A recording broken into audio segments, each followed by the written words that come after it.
In this video, I will be showing you guys how to run one of the most profitable businesses in GTA Online.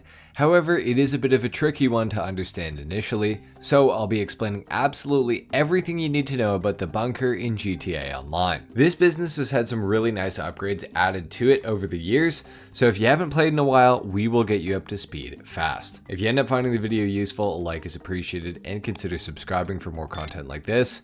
Let's get started. In order to begin using the bunker, you're of course going to need to purchase one. They can only be bought from the foreclosures website under money and services, and there are a total of 11 bunkers that you can choose from, but only 2 of them are actually worth having. However, I believe that one is vastly superior to the other, and I will explain why. The best location to purchase is the farmhouse bunker for $2,375,000.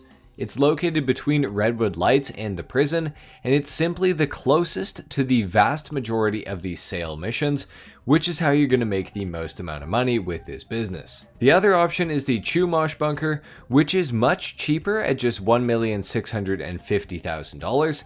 However, the location is worse for one main reason, which is that it's further away from most sale mission locations, which heavily favor the eastern side of the map. The real issue here is that you are at the furthest west point possible, with gigantic mountains blocking your path to most sale mission end locations, causing you to take longer to complete each sale mission. The farmhouse bunker is also located directly beside the highway, which allows access into the city, past the casino, but also to the far east side of the map as well. As someone who owned the Chumash bunker ever since it released in 2017, I changed to the farmhouse in 2022 and I have never looked back. It truly is the best location on the map. When you go to purchase a bunker, you'll find a slew of options that you can upgrade in your bunker. The only one that is really worth considering though is the personal quarters, which will allow you to set your spawn location to the bunker in the interaction menu. The one other thing you may want to consider upgrading is the shooting range, because you can complete challenges there to unlock special items.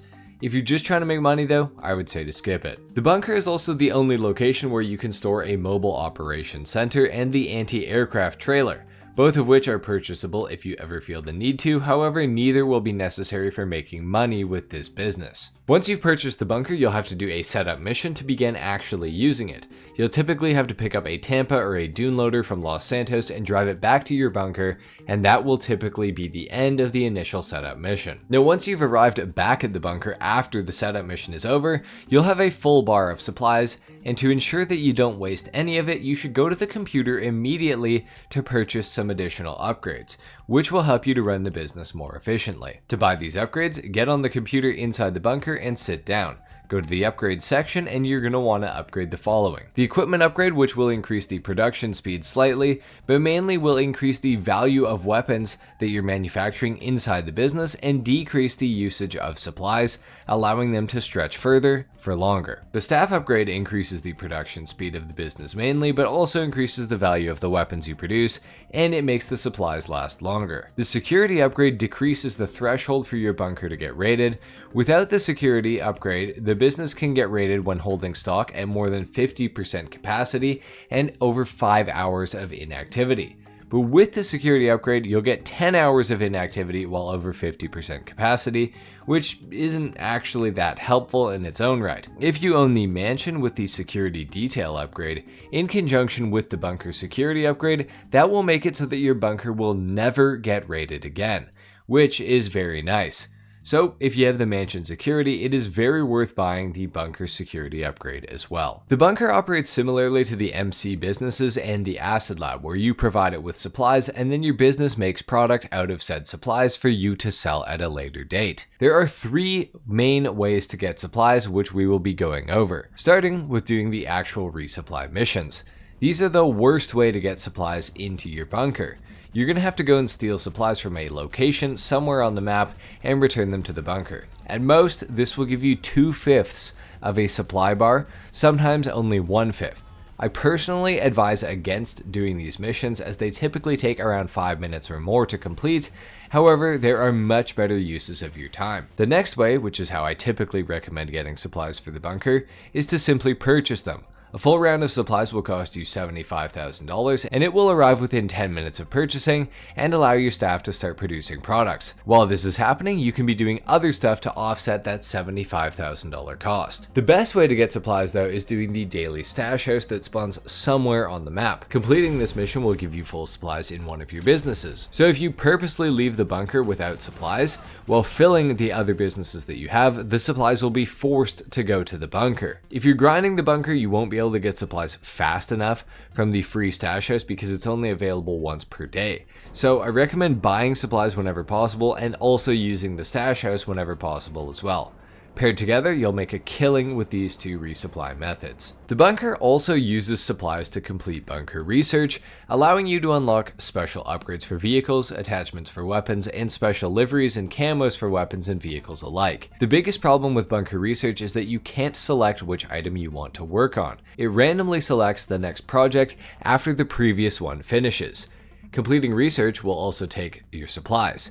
Similarly to how manufacturing takes them, however, from research you're not making any money, although some of the unlockable items are awesome to have, and there are a total of 51 research projects to complete. However, you can also get research progress by completing Agent 14's research mission, which can be requested by calling him. The mission is relatively straightforward, and if you're desperate to make research progress, this is definitely worth doing. You'll also get paid for completing these missions as well. You do also have the option to fast track bunker research by paying to complete each project, and this is what I actually ended up doing to unlock all the stuff that I wanted. The bunker is one of the faster businesses in GTA Online when it comes to producing goods. However, like we talked about earlier, it scales with your upgrades. Something else that's unique about the bunker is that you can split your staff to accomplish 2 different tasks at the same time, or you can have them entirely focused on one task. If you're trying to make money, which I assume you are, all of your staff should be set to manufacturing. However, if you're trying to complete bunker research, all of your staff should be set to research. If you want to do a bit of both, you can set your staff to both. Assuming that you're trying to make the most money possible again, you should set all of your staff to manufacturing. A stock bunker with a full bar of supplies will turn into product in 4 hours and 40 minutes. However, if you have the upgrades on your bunker, it will turn a full bar of supplies into product in just 2 hours and 20 minutes. However, you can increase this further if you own a mansion because of the business production boost feature that is built into the mansion property. This will increase the production speed by 3 times, meaning that when it's active, you can turn a full bar of supplies into product in just 48 minutes. Which is pretty damn good. Now there are 2 ways to make money with the bunker business, and we're going to start off with the one that was added into the game most recently, which is the ammunition delivery. This mission is started by approaching the dune loader marked by the blue bullet icon on your minimap inside the bunker, where you will be prompted to start a mission. You'll then have to deliver the dune loader to a randomly selected ammunition on your map. This mission pays $50,000 upon completion and is available every 48 minutes. The game will notify you when it becomes available again in the bottom left corner of your screen. These missions can be a little bit annoying due to Merryweather mercenaries or rival gangs coming after you. Additionally, if a location is too far, you are able to find a new session and spawn back in at your bunker and reattempt the mission without a cooldown. To make things easier, if you have a DH7 Iron Mule, you can use it to carry the dune loader to the drop-off location, and it'll take less than 3 minutes no matter where you need to go on the map. I personally find this to be quite useful. If you have the farmhouse bunker, the Iron Mule will also spawn out in the field very close by, which is another nice feature. Overall, this is a good way to make money while you wait for your bunker to produce full product. The main way to make money from the bunker business is by supplying and selling product once your staff produce it. When you sell, always make sure to sell to Los Santos for the higher payout amount. This will make you significantly more profit and is always the way to go. There is a bit of a strategy that you will want to employ when it comes to selling your bunker product due to the nature of the sale missions, which are mostly solo friendly. However, there is a single mission that will be impossible to complete with less than 3 players. To avoid this, you're going to want to pay attention to what I'm going to say here. If you're a solo player, the safest way to operate the bunker business will be to purchase 1 round of supplies and let it produce the full $210,000 worth of product and then sell it. If you just rinse and repeat this process, you will never have any problems with the sale mission. Every time you sell, it will be a single vehicle, which will always be extremely easy to deliver and get paid. Some issues arise when you try to sell more than $210,000 worth of product because additional additional sale vehicles get introduced with the more product that you are trying to sell in one mission. Now, if you play with other people, this won't be an issue, so long as you have at least 4 players whenever you sell a full bunker. Because if you don't, the Dune FAV mission can lose you the entire sale because you won't have time to deliver all of the Dune FAVs to all of the drop-offs. There's also another terrible mission that isn't impossible solo or with another player, however the mission is significantly more miserable without at least 3 players. And the mission I'm of course talking about are the 3 insurgents that will need to go drop off by drop off and defend each of the drop locations from Merryweather before you can continue to the next. Of course, before Merryweather spawns, you will need all 3 insurgents at each location, which is where the mission gets extremely tedious as a solo player, because you will have to go and deliver them to each drop by yourself before you can defend it before moving on to the next drop. Now, another option is that you can fill your bunker up entirely to full and launch a sale mission, and if you get one that's undesirable like the previous 2 that we've gone over, you can switch sessions instantly, but this will result in a penalty of about $30,000 going missing from your bunker stock every single time that you do it. But it might be worth it for you in the long run, as long as you don't have to do it too much in order to get a good sale mission. Now, other than the 2 awful sale missions we've gone over, most bunker sale missions are actually pretty pleasant and easily soloable. Probably the best mission overall would be the Phantom Wedge and the Trailer mission. These will take you to the south end of the map and the police will come after you, however they won't be a problem at all.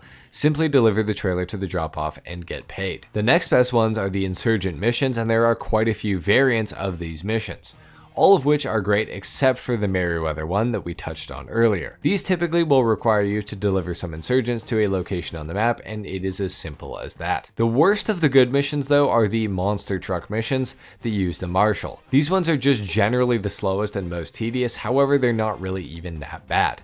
These missions will always require you to do some sort of off-roading, typically around the mountains surrounding the Land Actor Reservoir just above the casino. Simply hit all the drops and drop the packages and you're done. The bunker business is one of the best semi-passive businesses in GTA Online, but how much do you specifically make from running it? We'll begin with the ammunition delivery, which pays $50,000 and is available to run every 48 minutes. This mission is entirely profit with no overhead, which helps make the business that much better. Now, every time you purchase a full resupply for $75,000, you're going to make a profit of $135,000 on those supplies if you sell it for $210,000. Now, if you do this 5 times and fill up your bunker entirely, you will have spent $375,000 in total, and you'll be able to sell the full product for $1,050,000, making a nice profit of $675,000. However, none of this has factored in selling in a high demand bonus lobby, like a public lobby or a crew lobby, like the ones that we host through my Discord server, which is linked in the description if you guys are interested. Assuming you get the full 50% high demand bonus, things start looking really good. Selling after a single resupply will now make you $315,000, moving your profit on each resupply from $135,000 to $240,000. Or taking your profit of $675,000 on a full sale mission up to $1,042,500 with the high demand bonus. If you have access to the mansion boost and use it effectively, you can make an absolute killing with the bunker business in GTA Online. The bunker truly is one of the best semi-passive businesses in GTA Online, and it's nice that it's relatively solo player friendly as well. I really hope that this guide explained everything that you guys were looking for to do with the bunker business. If it did, consider dropping a like and subscribing if you guys are new. And if you have any questions about the business itself, make sure to write them down in the comment section below and I will try to get back to them. Thank you so much for watching. I will see you in the next one. Until then, take care. Peace.